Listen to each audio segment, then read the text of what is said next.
The guys are coming together very well. It started in December when we started, off-season training. The kids are, we got a great senior group.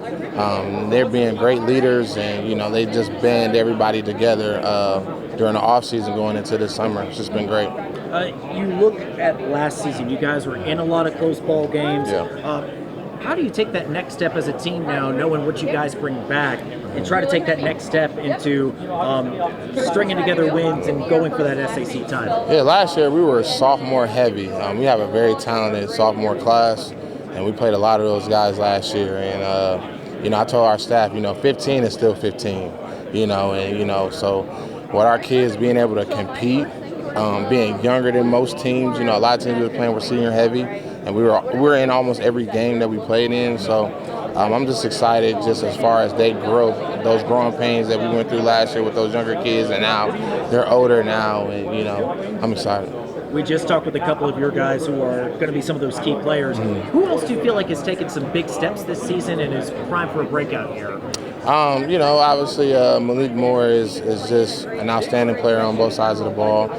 Just a couple kids that, you guys may, not talk about as much as, I got to give it up to Quincy Smith, Darion Goodwin. He's going to anchor our offensive line. Quincy Smith is, a kid that we're going to play both ways. Jay Sean Brown, Leslie Woodson is Jalen Smith's little brother. He's going to be a great pass rusher, for us on the D-line, him and Jamarcus. And, I'm just excited about them guys. And, the guy that's wearing number 1 this year, Jalen Jackson, he is like the heart and soul of this team.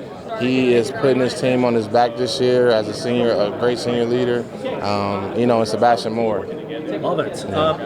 Knowing how the SAC is shaken up, of course, Carroll has set the standard the last couple of years. Yeah. How do you see the rest of the SAC shaking out, and as you guys are trying to go for that SAC title? I just think that you just got to take it 1 week at a time. Carroll has done an outstanding job year in and year out. I just think that, with everybody in the conference, everybody has talent. Everybody has great coaching. You just got to focus week to week on the opponent, and those 6 days of preparation, you just have to be zeroed in, locked in, not just on the field but even off the field. You talk about that week-to-week preparation. What else do you guys need to focus on to make sure you are ready to play winning football come week 1? I just think we just can't beat ourselves. That's what with turnovers. I harp on discipline every single day. I know our kids are tired of hearing me say it. They're probably tired of hearing me making them do extra gassers and push-ups and up-downs and stuff like that. We got a very talented group. We just can't beat ourselves, man. We just got to stay disciplined and don't turn the ball over. Score points. Yes, sir. Yeah. Coach BJ, anything else you want to add that I haven't asked already? Just a couple more kids I just want to give a shout out to. BJ Johnson, Jannar Moore. Those kids are, that's going to have some breakout years for us as well. Quindell White, I'm excited about as well as a linebacker, and Jay Sean Early.